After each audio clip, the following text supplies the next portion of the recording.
Olá, alunos, tudo bem? Nessa semana iremos fazer um apanhado sobre o descobrimento da América e do Brasil, uma revisão. Lembrando que semana que vem teremos a avaliação sobre o tema, certo?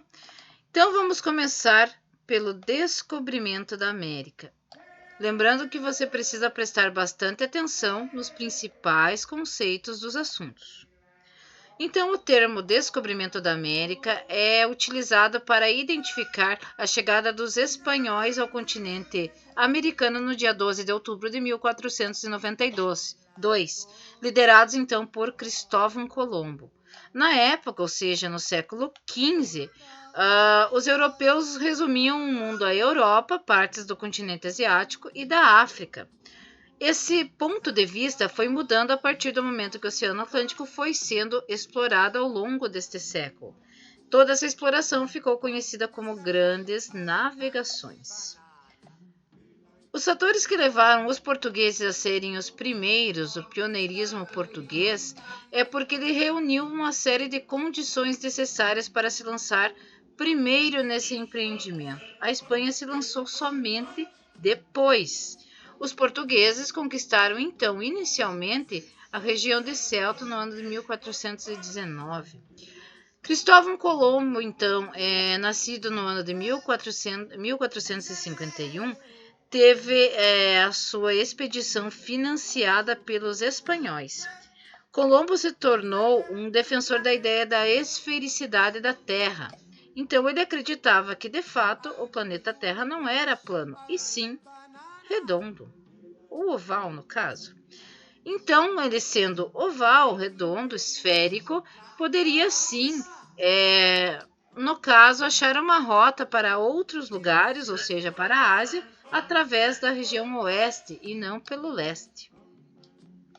A ratificação do acordo, então, entre Colombo e Espanha aconteceu no dia 17 de abril, tá? Por meio de uma assinatura das capitulações de Santa Fé, que era um contrato que existia entre as duas partes. Então, o Colombo recebeu nesse contrato a promessa de receber um certo ganho do território onde ele descobriu e dinheiro para montar 3 embarcações, que eram, no caso, as caravelas Nina Pinta e a nau Santa Maria. Lembrando que nas últimas aulas nós vimos que a diferença de uma caravela e de uma nau eram bastante grandes. Uma tinha o dobro do tamanho da outra. Entre os historiadores, o continente americano, então, é considerado eurocêntrico, a questão da descoberta dele, porque já habitavam populações aqui, então ele não era, vamos dizer assim, não precisava do povo europeu para se colonizar aqui, sendo que já tinham populações. Então, para eles, o ponto de vista seria a chegada e não a descoberta. Falando sobre a descoberta do Brasil agora. Então, o descobrimento do Brasil aconteceu no dia 22 de 1500, quando os portugueses chegaram às terras pertencentes ao Brasil. Lembrando que o contexto de descoberta do Brasil deve ser ligado ao contexto das grandes navegações, já que foi um reflexo ou uma consequência deste movimento. No caso, tinha-se ideia que já teria terras aqui na América, na região sul da América, porque os espanhóis já andavam aqui na costa. A história oficial, então, do descobrimento do Brasil consagrou o nome de Pedro Álvares Cabral como o primeiro a encontrar terras novas ao sul. E lembrando que essas expedições marítimas eram realizadas sempre no maior segredo, porque Portugal e Castela, ou seja, Espanha, elas eram concorrentes entre si, rivais. Então, eles tentavam descobrir mais terras do que a outra. Então, no dia 22 de abril é comemorado o dia do descobrimento do Brasil. Lembrando que nos relatos ali do Pedro Álvares Cabral, não nota-se qualquer tipo de dificuldade ou imprevisto. Eles acabam cruzando o Oceano Atlântico em até um mês e encontraram os primeiros sinais de terra, aonde eles avistaram um monte que foi batizado um pouco mais tarde de Monte Pascoal, no atual estado da Bahia. Então, o porto onde eles desembarcaram, eles deram o nome de Porto Seguro. Gaspar Lemos foi o navegador que teve que retornar para Portugal na época e foi ele que levou a chamada Carta de Pero Vaz de Caminha ao rei Dom Manuel I, falando sobre o achado territorial do Pedro Álvares Cabral. Dias após a chegada, os portugueses então conheceram os indígenas, certo, que habitavam na região, e o Cabral levou alguns desses indígenas na sua caravela e levou para eles conhecerem. Lá os índios, nessa caravela, os índios experimentaram comidas portuguesas e não gostaram e se admiraram muito com animais como, por exemplo, galinhas. Eles nunca tinham visto.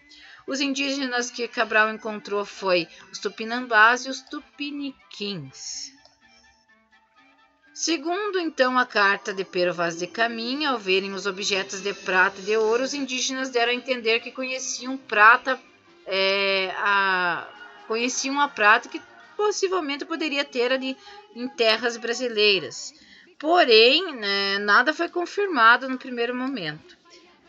O estranhamento também vinha dos portugueses. Não só os indígenas acharam estranhos os portugueses, como os portugueses acharam estranho os indígenas, porque eles não conseguiam entender o fato dos indígenas andarem nus, tá?